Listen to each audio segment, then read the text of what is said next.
Sebelum memulai acaranya, mau menyebutkan dulu profil singkat mengenai Ibu Lilis SPDMM.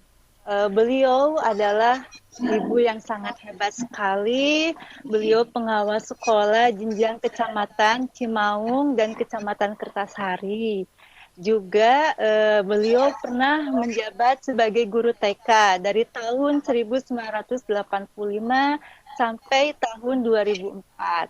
Dan sekarang beliau menjabat sebagai pengawas dari tahun 2013 sampai sekarang. Wah, hebat sekali, Masya Allah. Dan juga kemarin Bu Lilis itu mendapat juara ya, juara pengawas Kabupaten Bandung, juara 1. Selamat ya Bu Lilis ya. Terima kasih. Pokoknya Bu Lilis ini adalah motivator dan inspirator bagi kami para guru-guru TK ya. Selalu semangat dan juga selalu ber-IT pokoknya ya, selalu semangat dalam belajar. Jadi kita termotivasi. Untuk mempersingkat waktu, maka Elis Mangga mempersilahkan kepada Bunda Lilis untuk menyampaikan materinya. Mangga Bunda. Terima kasih. Bunda Assalamualaikum Lilis. warahmatullahi wabarakatuh. Ya, Mangga. Waalaikumsalam warahmatullahi wabarakatuh. A'udzubillahiminasyaitonirrajim. Bismillahirrahmanirrahim. Asyhadu alla ilaha illallah wahdahu la syarikalah wa asyhadu anna Muhammadan abduhu wa rasuluhu amma ba'du. Teriring doa, kita panjatkan puji serta syukur kehadirat Allah yang Maha Ghafur atas segala nikmat dan karunia yang telah dilimpahkan kepada kita semua. Bisa kita bertemu lewat media Vicon ini ya. Mudah-mudahan selamanya kita ada dalam lindungan Allah Subhanahu wa taala dari wabah yang sedang merebak kali ini.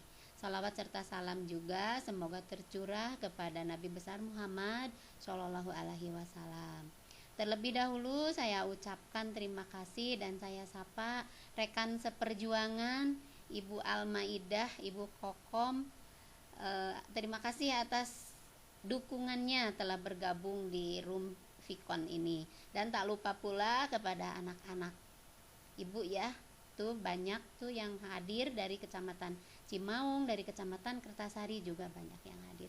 Terima kasih atas dukungannya. Nah, mungkin pada kesempatan kali ini tadi di sesi 4 saya telah menyampaikan materi yaitu 1000 HPK dan stunting.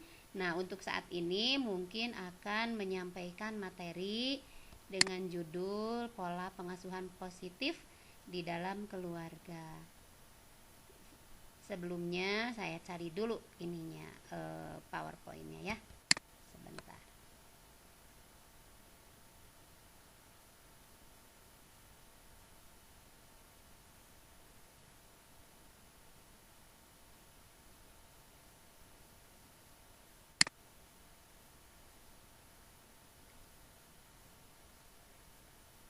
Bunda Lilis. Iya, Bunda.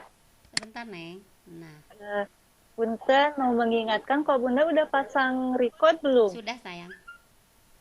Sudah sejak Oh, awal. udah, iya, Mangga. Udah.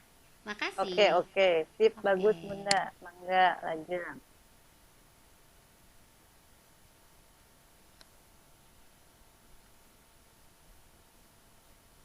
Nah, bismillahirrohmanirrohim. Pada kali ini selamat berjumpa lagi dengan saya Lilis Mulyani. Izinkan untuk menyampaikan materi paparan yang berjudul pengasuhan positif di dalam keluarga. Nah, adapun yang dimaksud dengan pengasuhan positif itu apa? Pengasuhan positif itu adalah merupakan pengasuhan dari pola pengasuhan dari orang tua ya. Pola pengasuhan dari orang tua yang sebenarnya harus dilakukan oleh semua orang tua. Karena kenapa? Karena pengasuhan positif itu adalah merupakan pengasuhan yang berdasarkan dari kasih sayang, kemudian saling menghargai, kemudian membangun hubungan yang hangat antara anak dan orang tua. Nah, itulah yang dinamakan dengan pengasuhan positif. Nah, adapun mungkin di sini yang termasuk ke dalam pengasuhan positif itu akan seperti apa apabila kita melaksanakan atau melakukan pengasuhan yang positif di keluarga. Nah, ini berguna juga buat ibu-ibu muda, juga berguna buat ibu-ibu yang sudah matang, juga berguna. Saya tidak akan mengatakan tua, tetapi di sini matang ya. Ibu-ibu yang sudah bercucu juga berguna mungkin untuk memberikan arahan kepada anak-anaknya atau kepada orang-orang muda di sekitarnya. Yang pertama, pengasuhan positif itu adalah gunanya itu untuk ini, meningkatkan kualitas interaksi anak dengan orang tua. Kemudian yang kedua, mengoptimalkan tumbuh kembang anak. Yang selanjutnya, mencegah perilaku-perilaku menyimpang. Dan yang keempat adalah mendeteksi kelainan tumbuh kembang anak. Tuh. Kita lanjutkan. Nah, memenuhi kebutuhannya, kasih sayangnya, perhatiannya, dan menumbuhkan perilaku-perilaku yang bersifat menghargai, menyayangi, kasih sayang, kerjasama, tanggung jawab, dan kesederhanaan. Selain daripada itu juga mengajarkan cara menyelesaikan masalah dan konflik yang dihadapi serta mengambil keputusan. Itu ya. Jadi apabila kita melakukan pengasuhan yang positif, jadi secara secara alamiah kita memberikan tip-tip atau bukan tip-tip teladan gitu ya, lebih bersifat keteladan kepada anak dalam cara kita problem solving gitu, pemecahan masalah sederhana. Jadi apabila anak misalkan salah satu contoh pemecahan sederhana, masalah sederhana. Kalau misalkan anak pipis di celana gitu, nah jangan dimarahin. Jangan dimarah-marahin apalagi sampai dipukul, apalagi sampai dijewer, jangan seperti itu. Tetapi apabila anak lagi toilet training nih ceritanya, anak pipis di celana, nggak apa-apa, nggak apa-apa, pipis ada di celana ya. Nah, biar tidak gatal, biar bersih lagi, ayo kita ke toilet atau ayo kita ke jamban untuk membersihkannya. Diajarin cebok, kemudian diganti dengan pakaian atau celana yang bersih. Nah, seperti itu. Jadi kalau anak adapun misalkan gini, ada salah seorang anak yang masih suka pipis kalau tidur. Bangun tidur anak itu menjadi takut menjadi takut dimarahin oleh ibunya, akhirnya dia berbohong. Nah, akhirnya dia berbohong. Itu ada pipis? Enggak bu, itu mah air yang tumpah. Nah seperti itu akibat dari apa? Akibat dari pola pengasuhan yang kurang positif. Mungkin saja dia pernah terjadi anak tersebut pipis di celana sama ibunya itu dimarah-marahin. Makanya daripada dia kena marah, lebih baik dia berbohong. Nah seperti itu, secara tidak langsung orang tua sudah menjadikan anak mengajari untuk berbohong, seperti itu ya. Kemudian siapapun dia, setiap anak Indonesia itu terlahir cerdas ya. Lemah di satu sisi, jenius di sisi lain. Nah, sebagai orang tua harus ikut serta mengoptimalkan kehebatan anak yang telah dimiliki dan meminimalkan kelemahan seorang anak. Karena yang namanya manusia, ada peribahasa tidak ada gading yang tak retak. Jadi tak ada satupun manusia yang sempurna. Misalkan ini mah orang teh sempurna banget, nggak ada. Yang maha sempurna itu hanyalah Allah. Jadi yang namanya manusia pasti di sisi lain dia unggul, di sisi lainnya juga dia punya kelemahan. Pasti sudah seperti itu. Karena kehidupan manusia itu berpasang-pasangan ya. Ada kuat, ada lemah, ada bisa, ada tidak bisa, ada tinggi, ada rendah, dan lain sebagainya. Itulah yang harus menjadi catatan kita. Jadi apabila anak kita jangan menuntut begini, ke anak itu harus sesempurna mungkin, perfeksionis. Jadi misalkan anak saya tuh harus berhasil dalam segala hal, dalam akademiknya harus berhasil, dalam pengetahuannya, keterampilannya, dan sikapnya. Pasti di satu sisi anak mempunyai kelemahan. Nah untuk itu orang tua silahkan mendidiklah dengan cara yang positif, jangan sampai menjadi membebani terhadap kehidupannya anak. Kemudian di sini ada bagaimana sih menerapkan pengasuhan positif itu. Nah, yang pertama tuh harus memberikan keinian ya kepada anak, melakukan pengasuhan tanpa kekerasan, melakukan pengasuhan secara berkelanjutan. Nah, gitu. Jadi tidak ada kekerasan lagi, bullying itu harus dihilangkan. Karena apa? Yang namanya kekerasan itu bukan cuman main tangan, kekerasan fisik, tetapi apabila mengancam, apabila misalkan anak itu dengan secara verbalisme, bicara tinggi, bicara keras, nah itu juga sudah merupakan bullying, sudah merupakan kekerasan secara verbal dan secara psikis gitu ya. Contohnya misalkan anak kecil nih, kadang-kadang ibu-ibu tuh suka melakukan kesalahan yang tidak disadari gitu. Misalkan gini, anak tuh nangis, dia nangis, kan anak nangis itu biasa, udah biarin aja. Jangan merasa bising atau berisik karena anak nangis, nggak apa-apa. Tanya anak nangis itu karena apa gitu. Apabila misalkan anak itu jadi tantrum ya, anaknya jerit-jerit, tidak bisa diemin. Nah, untuk itu mungkin dibiarkan aja. Nanti juga kalau udah capek diam sendiri. Jangan sampai seperti ini. Udah, jangan nangis. Nanti tuh ada di luar tuh. Ada apa tuh? Ada hantu. Nah, efeknya anak jadi penakut, jadi takut terhadap gelap karena orang tuanya sambil membuka gardeng tuh, lihat tuh, ada gelap tuh di luar. Nah, udah malam jangan nangis. Nah, jangan seperti itu. Jadi itu secara tidak langsung menjadikan anak jadi orang yang penakut begitu. Atau gini, anak udah sekolah ceritanya. Jangan nakal.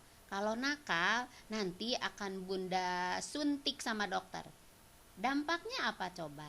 Tanpa disadari kita itu udah menakut-nakuti anak menjadi fobia terhadap dokter. Akhirnya dampaknya efeknya ke ibu juga. Apabila anak sakit atau apabila anak misalkan ada yang kurang enak di badannya, dia pasti nggak mau dibawa ke dokter. Karena apa? Karena tadi ibu di dalam pengasuhannya banyak menakut-nakuti, apalagi sampai diancam ya, mengancam. Sok, kalau tidak habis makanannya, nanti tidak akan dikasih uang jajan. Nah, itu juga adalah hal-hal pengasuhan yang tidak positif gitu ya. Kita lanjut. Kemudian di sini juga ada di mana dan siapa yang harus melakukan pengasuhan positif. Nah, di sini yang pertama adalah lingkungan rumah. Ada siapa sih di lingkungan rumah? Ada ayah, ada ibu, ada kakak, nenek, kakek, om, tante gitu ya. Dan termasuk juga asisten rumah tangga. Pokoknya mah semua orang yang ada di rumah itu adalah disebut dengan lingkungan rumah. Jadi yang harus melakukan melakukan pengasuhan positif itu, melakukan pengasuhan itu bukan cuma tanggung jawab ibu. Tadi telah diulas di sesi 4 tentang HPK itu ya. Nah, di situ juga udah dikatakan bahwa ibu dan ayah dan keluarga yang lainnya itu harus kompak harus kerjasama di dalam melakukan pengasuhan terhadap anak gitu. Nah, kemudian lingkungan sekolah. Di lingkungan sekolah ada siapa? Ada guru, ada kepala sekolah, ada administrator yang mungkin yang mengatur administrasi dan ada juga warga sekolah yang lainnya begitu ya. Ada penjaganya dan lain sebagainya. Nah, di situ yang bertanggung jawab untuk melakukan pengasuhan terhadap anak. Kemudian satu lagi adalah lingkungan masyarakat. Di situ tertulis juga ada tetangga dan orang-orang yang ada di sekitar rumah tinggal mereka atau tempat tinggal mereka. Itulah yang harus melakukan pengasuhan ya, yang harus melakukan pengasuhan. Kemudian penghalang komunikasi itu apa? Yang menjadi penghalang komunikasi antara orang tua dengan anak. Nah, apa saja? Yang pertama, menyalahkan. Sangat tidak boleh menyalahkan anak ya. Yang menyalahkan itu selalu apabila yang dilakukan oleh anak meskipun itu benar-benar salah, tetapi jangan langsung disalahkan. Oh adek, ini sebaiknya bukan seperti ini, tapi ini nih yang betul harus dilakukan. Begitu. Jadi jangan, ini salah, ini tidak benar. Nah, tidak seperti itu ya. Kemudian meremehkan. Meremehkan itu mengecilkan apapun yang dilakukan oleh anak. Anak mengerjakan sesuatu, ibu atau bunda atau mama ini lihat, itu mah masih jelek, atau itu mah masih kurang bagus, kalah tuh sama teman kamu. Nah, akhirnya anak itu menjadi apa? Nantinya dia menjadi rendah diri, menjadi minder gitu, karena diremehkan oleh orang tuanya sendiri awalnya gitu ya. Kemudian perintah atau titah. Nah, anak itu paling tidak suka untuk diperintah.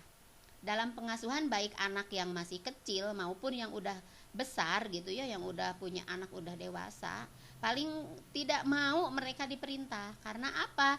Karena mungkin ya di dalam hati nuraninya itu, di hati kecilnya itu dia berontak, kok saya tidak merdeka ya, harus diperintah-perintah seperti ini. Nah, alangkah lebih baiknya bukan berupa perintah. Misalkan nih, kita mau mengajari dia itu beribadah, anak kita belum sholat, ayo cepat sholat. Nah, itu kan perintah ya. Kamu nggak denger ya, itu cepat, adzan tuh udah bunyi, ayo cepat sholat. Nah, itu masih perintah. Tetapi alangkah lebih bagusnya apabila itu bersifat ajakan ya. Apabila bersifat ajakan, ayo nak, kita bareng-bareng nih, kita wudhu, kita sholat. Nah, seperti itu. Mungkin yang diterimanya oleh anak juga di dalam hatinya lebih adem, lebih enak gitu, daripada dengan perintah-perintah, apalagi dengan main tunjuk-tunjuk gitu ya. Nah, selanjutnya dengan ceramah. Ceramah itu apa ya?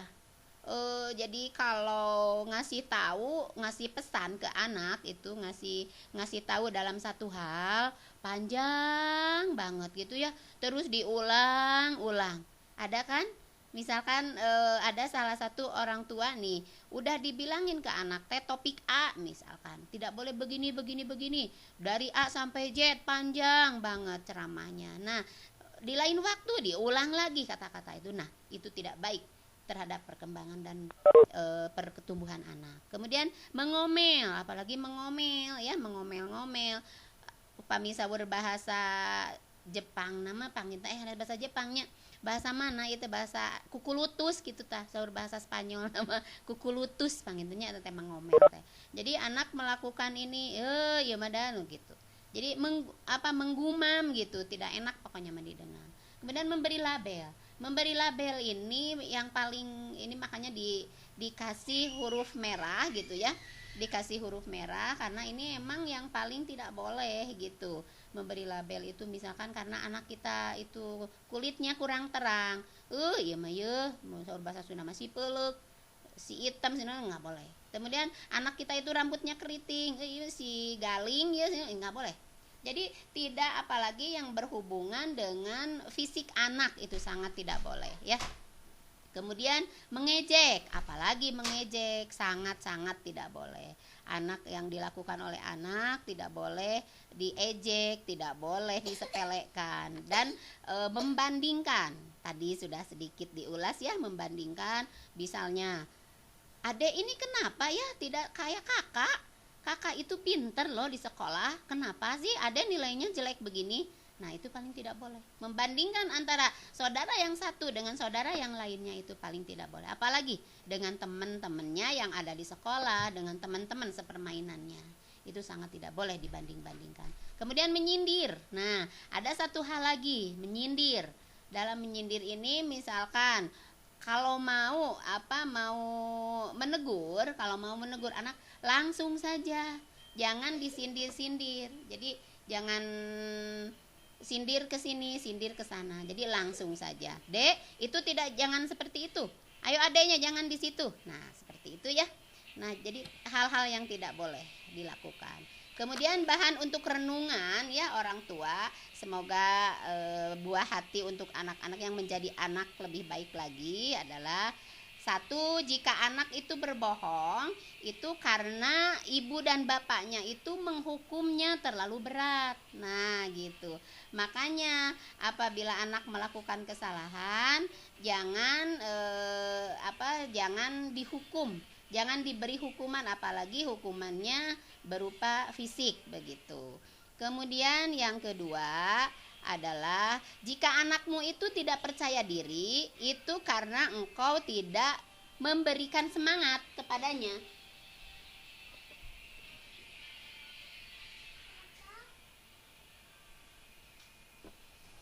tidak memberikan semangat. Jadi makanya dia itu menjadi minder dan tidak merasa percaya diri ya.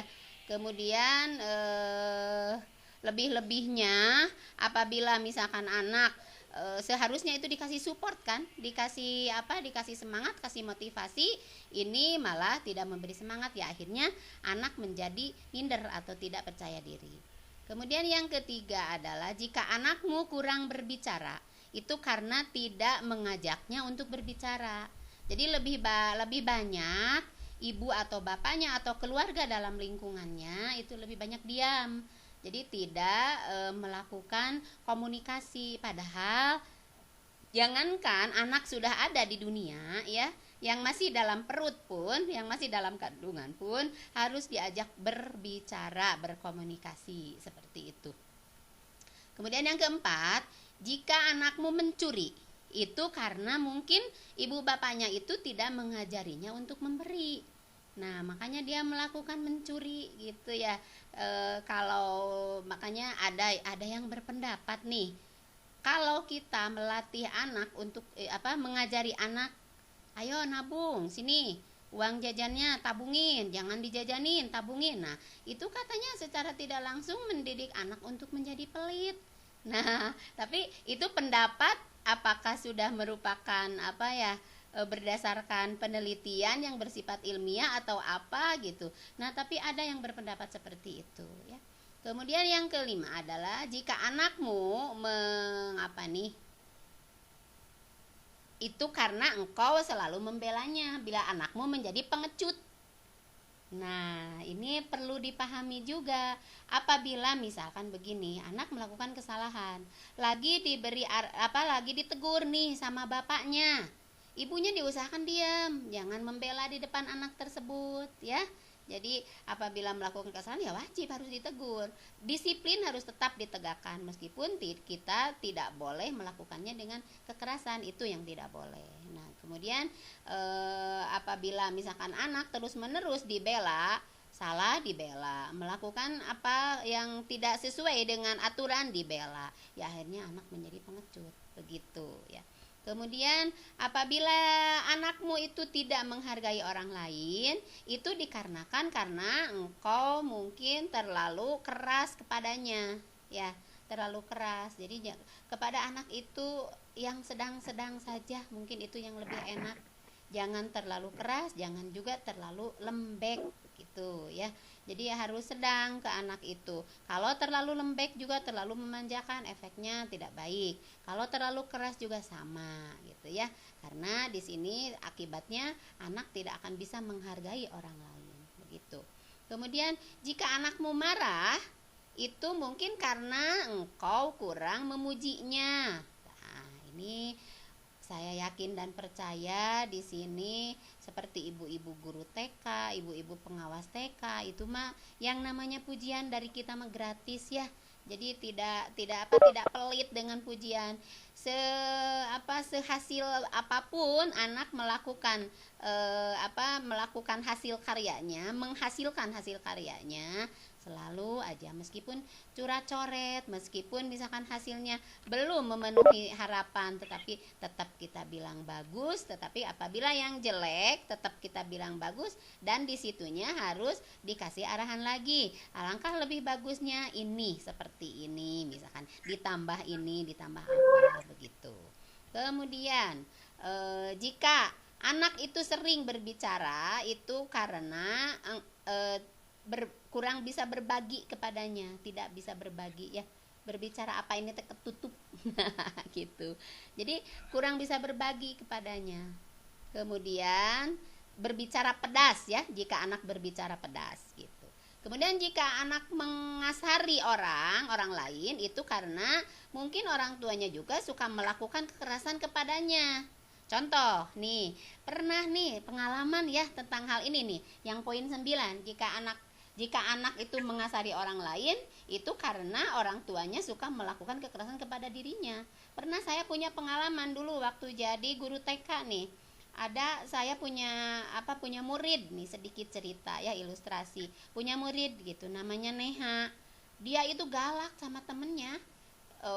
Ada yang di pinggirnya cubit, ada yang sebelah sininya pukul gitu. Jadi kanan kiri itu dia itu selalu, tiba-tiba anak nangis, gitu, ibu guru ini sama Neha dicubit katanya gitu. Nah ini teh kenapa anak teh, saya jadi itu kan, itu jadi pertanyaan gitu ya buat guru, kenapa itu anak sampai galaknya itu nggak berhenti berhenti gitu. Udah dikasih tahu, Neha nggak boleh galak gitu ya, jangan galak ya, kalau Neha dicubit juga kan sakit, sama temennya juga kalau dicubit sakit. Saat itu dia diam, tapi besoknya udah melakukan lagi.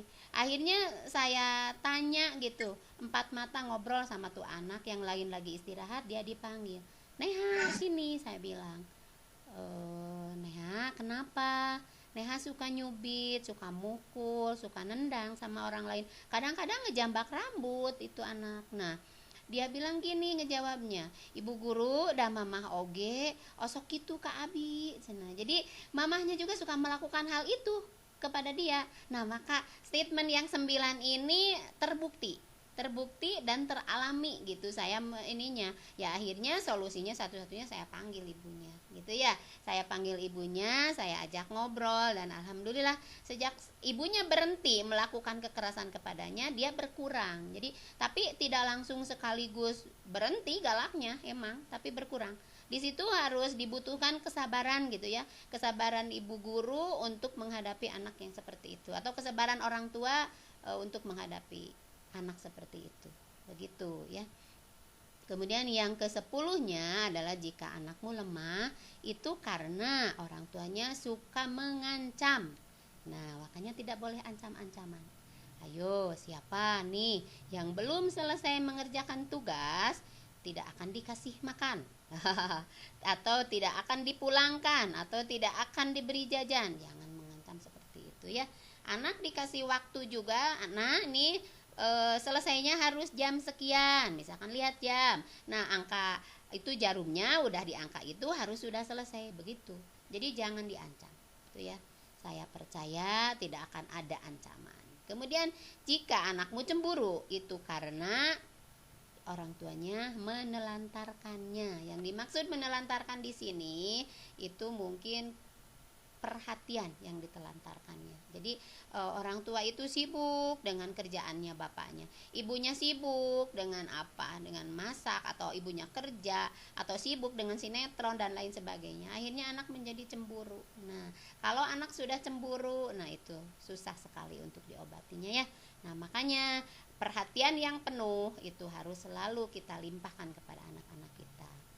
Kemudian nah itu udah mungkin selesai. Dan satu hal lagi, anak itu terlahir putih dan bersih ya, tidak ada coretan apa-apa, ibarat kertas yang putih anak itu lahirnya. Jadi itu bagaimana orang di sekitarnya, orang dewasa di sekelilingnya, baik itu di lingkungan rumah, di lingkungan sekolah, maupun di lingkungan rumah tangga, di lingkungan sekitarnya, sekitar rumah anak, yang menentukannya. Terlebih keluarga. Ibu adalah madrasah yang paling utama dan paling pertama yang menentukan karakter, menentukan sifat anak, menentukan keberhasilan anak. Disitulah sekolah yang paling pertama dan utama. Ibu dan ayah adalah sekolah yang paling penting untuk melakukan pengasuhan yang bersifat positif. Nah begitu mungkin Ibu moderator, itunya udah selesai. Silahkan saya kembalikan dulu. Terima kasih atas perhatian semuanya, udah mendengarkan, dan mohon maaf apabila terlalu banyak salah. Assalamualaikum warahmatullahi wabarakatuh. Waalaikumsalam warahmatullahi wabarakatuh. Terima kasih Bu Lilis atas pemaparan materinya, sangat bermanfaat untuk kami. Dan sekarang kita persilakan kepada para peserta, Ibu Bapak, barangkali ada yang mau ditanyakan, mangga. Boleh melalui chat, boleh langsung ya di chat mengangkat tangannya. Tanya. Boleh, dengan Ibu siapa? Dengan Ibu Nina dari Majalengka. Oh iya, halo Ibu, apa kabar? Iya, Ini mangga. saya mau tanya ya, Boleh. bagaimana ini ada kasus anak sampai usia SD Iya. gitu tidur Mhm. masih suka apa namanya ya kalau orang Majalengka bilang masih suka mentil. Jadi masih Masih suka suka apa? megangin rambut. Kalau orang Majalengka bilang Oh, mentil, Mentil. nggak tahu bahasa oh Bandungnya gitu. apa. Jadi suka megangin rambut ibunya, nguribil rambut ibunya baru dia bisa tidur. Kalau belum megangin rambut ibunya dia belum bisa tidur. Nah itu bagaimana cara melepaskan atau pola asuh bagaimana agar bisa mengatasi hal tersebut? Kasih. Oh iya, Mangga. Terima kasih, Bunda. Gimana? Ibu Lilis mau langsung dijawab atau mau dikumpulkan dulu pertanyaannya? Oke, mending satu-satu ya Neng ya, biar ini. Iya. Boleh, Oke, Mangga. siap. Makasih. Ya. Ini sama ibu siapa? Wah, hebat, dari Majalengka ya. Alhamdulillah. Nah, anak yang suka mentil istilahnya kalau di Majalengka itu ya, yang kan kebiasaan anak itu macam-macam ya. Ada misalkan itu akibat dari kebiasaan dari kecil ya Bu ya. Akibat kebiasaan dari awal. Karena apa? Karena banyak macamnya itu. Ada yang mentilnya itu ke rambut, ada yang mentilnya itu ke puting susu, maaf ya, ke puting ibunya gitu, puting susu ibunya gitu ya. Ada juga yang apa, yang kebiasaannya itu memegang-megang yang lembut-lembut misalkan. Nah, itu Ibu diupayakan jangan dibiarkan ya.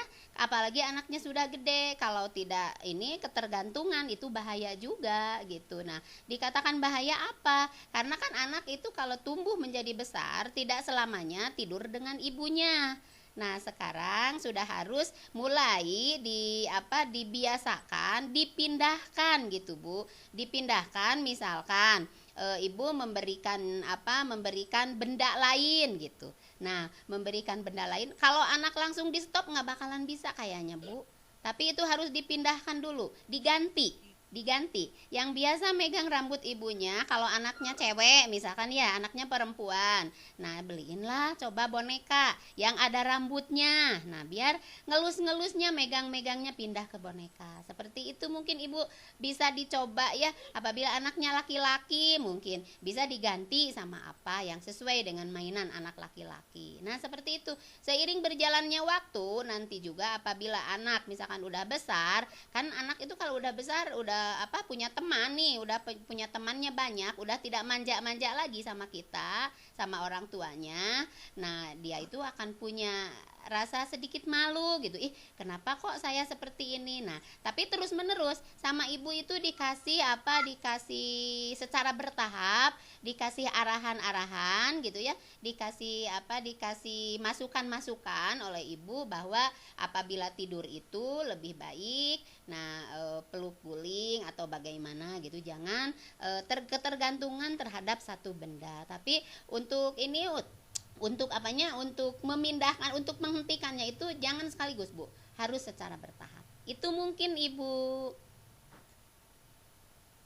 Silahkan, Iya, ada Iya, lagi? Bu terima Nina. Ya, itu jawaban dari Bunda Lilis ya. Jadi butuh proses ya Bunda Lilis Betul, ya betul, untuk betul. merubah pembiasaan anak itu Mm-mm. ya. Ya, iya. Jadi harus sabar ya, perlahan. Ya, terima kasih ya Bu Nina atas pertanyaannya.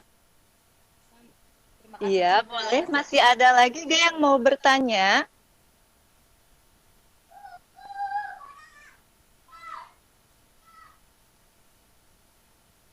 Masih ada lagi?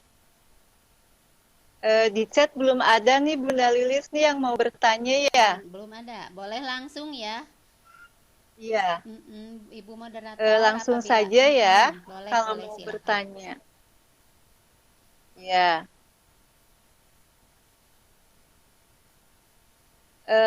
saya umumkan kembali ya untuk mengisi presensi nanti pas untuk instansi atau nama sekolah, mohon maaf nanti untuk jenjang PAUD atau guru TK diisi dengan angka 1, untuk jenjang SD angka 2, SMP dengan angka 3, Dan untuk jenjang pengawas itu jenjang SMA angka 4 ya Bunda Cici. Untuk pengawas nanti angka 5 ya. Ya, itu sekilas informasi untuk mengisi presensi. Mangga ada yang bertanya lagi?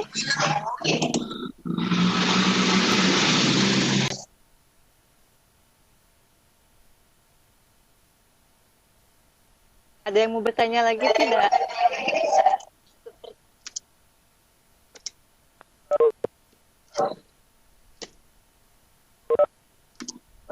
Iya. Kita tunggu sebentar ya Bunda Lilis ya. Barangkali masih ada yang lagi mengetik atau lagi mencatat pertanyaannya ya. Takutnya pertanyaan udah jadi dalam pengasuhan anak ini memang sangat ya. Kita kasih waktu 2 menit lagi ya Bunda ya. Sambil kita bincang dulu sebentar ya. Boleh. Ya, jadi pengasuhan positif itu memang sangat diperlukan ya Bunda ya. Iya, betul. Karena sangat penting untuk sosialisasi anak juga di luar ya, selain di dalam rumah juga. Karena ketika pengasuhan itu tidak berjalan dan itu akan berdampak ke sosialnya nanti ya Bun. Selain ke sosialnya juga masih ada aspek-aspek lainnya Neng. Kemandiriannya juga bisa terpengaruhi gitu ya. Jadi bukan cuma aspek sosialnya aja. Jadi semua perkembangannya itu. Baik itu bertanggung jawabnya, kemudian jadi mempengaruhi semua aspek kehidupan dia. Apabila kita melakukan pengasuhan yang salah gitu atau tidak positif gitu ya, makanya harus hati-hati. Gitu. Iya. Dan kalau misalkan pengasuhan itu salah dari awal, apakah ketika dewasa itu ada waktu untuk merubah diri? Ini harus dirubah oleh orang tuanya. Ya, betul. Nah, apabila yang sudah terlanjur seperti itu melakukan pola yang salah dalam pengasuhan, mungkin terbawa sampai besar dia itu karakternya kurang mengenakan gitu ya. Dikatakan kurang mengenakan, misalkan kurang disukai sama orang gitu, itu dampaknya. Jadi kurang bisa kalau bisa dibilang itu dalam pergaulannya kurang enak, kurang baik, atau bisa saja gampang mudah terbawa oleh arus lingkungan sekitar. Makanya banyak nih anak-anak Indonesia yang misalkan tawuran lah gitu, mabuk-mabukan dan lain sebagainya. Itu akibat dari sana. Salah satunya karena tadi sudah saya katakan bahwa di rumah itu adalah sekolah yang pertama dan utama, yang menjadi titik tolak keberhasilan anak di masa depan itu adalah di rumah. Karena di sekolah itu cuman sebentar, di sekolah paling kayak di TK, di PAUD gitu cuman berapa 3 jam paling lama gitu ya. Kemudian kalau di SD jadi dari jam 12 itu udah tanggung jawab orang tua lagi. Makanya mendidik anak itu jangan ngandelin cukup di sekolah saja, tetapi yang lebih banyak itu di rumah. Begitu. Ada lagi yang mau bertanya? Ya, betul. Terima kasih Bu Lilis. Sama-sama. Sepertinya ini di chat belum ada yang mau bertanya dan sepertinya lagi pada sibuk mengisi presensi nih Bunda. Iya, nggak apa-apa. Kita ngobrol. Ya, terima kasih ya sudah diisi presensinya ya. Ya, terima kasih banyak nih pada semangat ya Bunda ya pada ngisi presensi. Ayo dong siapa lagi yang mau bertanya? Masih ada waktu nih. Ada Umi tuh Umi, apa kabar Umi? Tuh ada, ayo. Umi. Boleh bertanya lagi? Boleh. Boleh, mangga. Siapa? Dengan siapa ya? Dengan Tina. Dengan Ibu Nina. Oh iya, ini sahabat dan guru terbaik aku dari Majalengka. Ya gimana Bunda? Bagaimana? Mau bertanya apa? Boleh. Bicaranya itu agak. Suaranya bisa rada dikit ya Bu? Kecil suaranya. Suaranya kecil. Iya, halo. Nah, itu jelas. Makasih Bunda. Ini ada saya punya murid gitu ya, murid saya itu ada beberapa orang yang kemampuan linguistik itu agak telat gitu. Jadi bicaranya masih pakai bahasa ibu gitu. Hanya kadang akhirnya aja, kadang kita nggak ngerti gitu. Ya tapi kan kalau kita pura-pura ngerti, kadang anak tuh marah juga gitu. Bukan itu maksudnya, kata anak. Itu gimana ya cara mensikapi anak yang istilahnya kemampuan bicaranya agak kurang gitu. Kemampuan melafalkannya gitu. Oke. Iya. Yang ujungnya aja bicaranya, kadang yang terbata-bata gitu. Yang bahasa ibu masih bahasa ibu gitu, bahasa yang nggak ngerti aja. Oke. Langsung itu aja. saja Bunda. Ya. Pertanyaannya masih ada. Iya. Ya langsung saja dijawab sama Bunda Lilis ya. Tapi nanti ya itu untuk usia berapa ya Bu Nina? Betul. Yang terjadi di sekolahnya. Kelas A ya, kelompok A. Kelompok A itu usia 4. Kelompok A katanya Bunda Lilis. Oke. Ya, terima kasih ya. Mangga. Ibu Nina dari Majalengka. Mungkin keterlambatan berbicara itu, keterlambatan penguasaan keterampilan berbicara itu akibat dari tadi ya, kalau Ibu ikut di sesi pertama saya tadi menjelaskan bahwa apabila ada perkembangan tahapan-tahapan fase-fasenya ada yang terlewatkan, nah dampaknya itu ke situ. Jadi ada anak yang telat bicara, ada anak yang seperti apa. Nah itu makanya di awal itu saya sarankan apabila misalkan perkembangan atau fase-fase tahapan-tahapannya mulai dari anak tengkurap, merangkak, berdiri, kemudian dan lain sebagainya, itu jangan sampai terlewatkan. Nah, Ibu apabila menghadapi masalah seperti itu, Ibu jangan membenarkan juga. Misalkan dia itu ngomong kurang jelas gitu, Ibu harus perlahan-lahan gitu ya. Di situ harus ekstra sabar, harus perlahan-lahan mengajarinya. Apa Adek gitu. Tapi Ibu jangan jangan disebutnya kalau anak gagap gitu. Misalkan anak mau bilang apa nih? Misalkan gitu, cadel ya, gagap gitu. Nah sama Ibu teh ditebak-tebak. Oh ini misalkan buku. Nah apalagi sambil gitu, nggak boleh itu, nggak boleh ya, nggak boleh, betul, nggak boleh sampai dilanjutkan kata-katanya oleh Ibu. Didengarkan aja dulu, kita dengarkan, kita simak dengan sebaik mungkin dengan sabar. Nah mungkin maksudnya apa bisa kita ini. Kalau itu masalah menggunakan bahasa Ibu, itu mungkin anak kelompok A itu masih lekat sekali ya kedekatannya dengan seorang ibu. Jadi anak tersebut belum bisa menggunakan bahasa yang baku gitu. Nggak apa-apa, masih tahap perkembangannya itu kan macam-macam. Anak itu ada yang berkembang di dalam keterampilan berbahasa, kurang di dalam matematikanya gitu ya, kurang di dalam kognitifnya. Ada anak yang bagus di bahasa misalnya di kognitif, bahasanya yang kurang gitu. Jadi Ibu kan kalau menilai anak apabila kaitannya dengan penilaian, itu kan penilaian otentik ya, penilaian itu harus komprehensif. Jadi harus secara keseluruhan. Di situ mungkin perasaan juga harus dilibatkan begitu ya Bu Nina. Jadi apabila menemukan masalah kasus seperti tadi, Ibu jangan sekali-kali menebak-nebak. Oh ini mungkin katanya anak baru begituan. Oh buku, bukan. Nah itu bahkan bisa memperparah Bu, bisa memperparah gagapnya dia gitu. Disimak aja dulu, didengerin gitu. Nah nanti oh mungkin maksudnya gini, tapi bukan menerka apa yang dia omongkan, tetapi Ibu maksudnya mungkin ini gitu, dikasih alternatif ke anaknya. Begitu Ibu. Mudah-mudahan tidak puas ya. Iya. Biar Ibu bisa mencari lagi sumber yang lain. Terima kasih Bu Nina.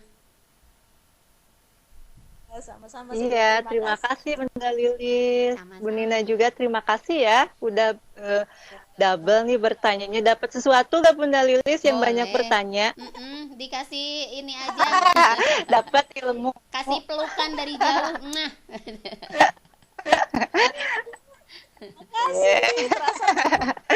Ya, terima kasih banyak. Oke, karena waktu sudah menunjukkan menunjukkan jam 16.43 nih Bunda Lilis ya.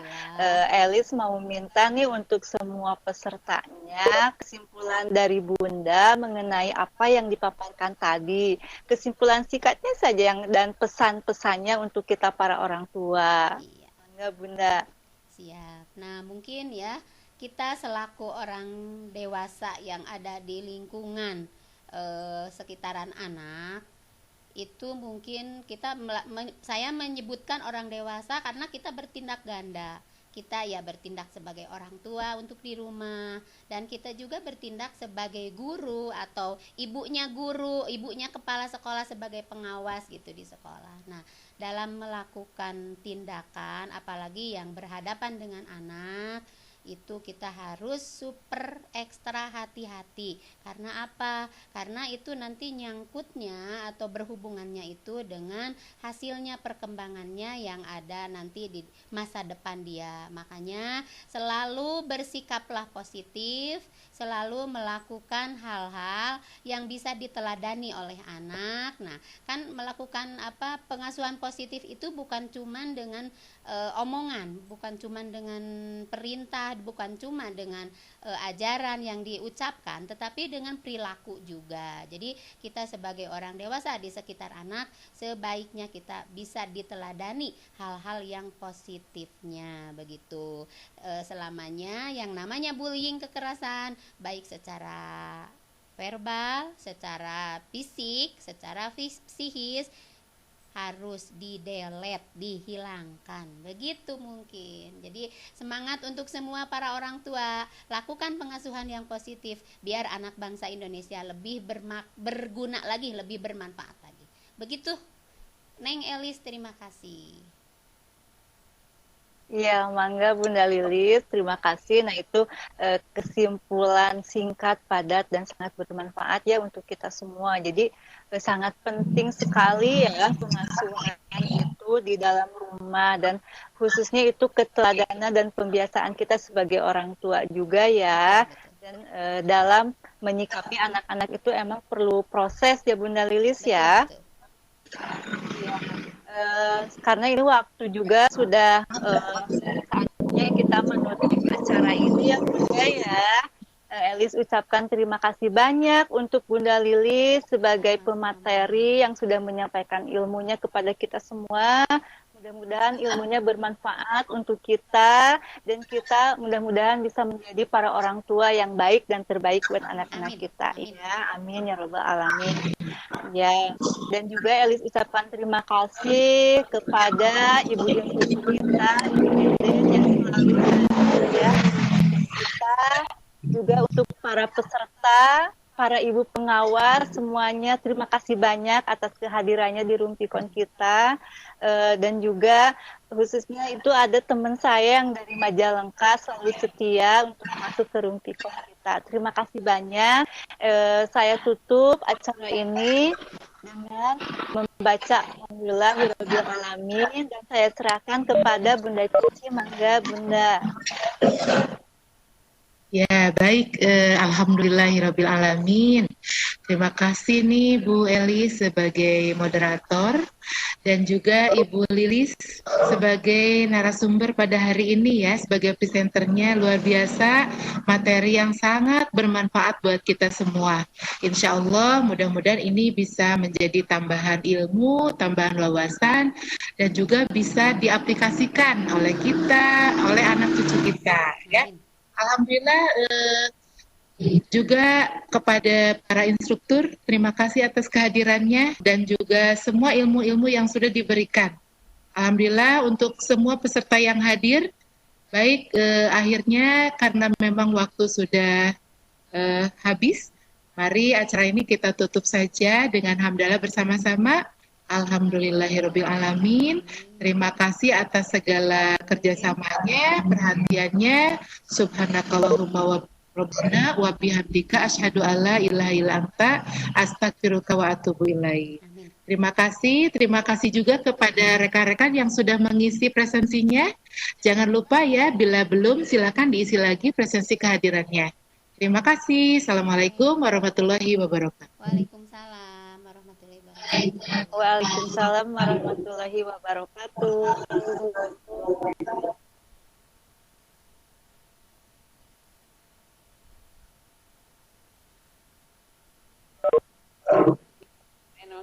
Barangkali ada yang belum mengisi presensi nih, siapa ya?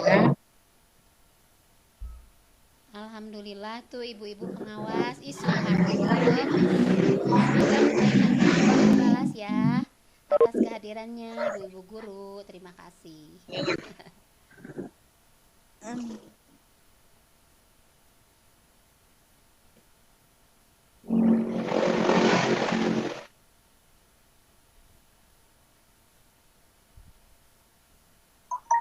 Dipastikan sudah mengisi semua. Kalau sudah, baik saya tutup untuk room Oke, meeting kita pada hari ini. silakan. Terima kasih. Assalamualaikum. Salam warahmatullahi wabarakatuh. Sudah ya, sudah semua Oke, ya. udah.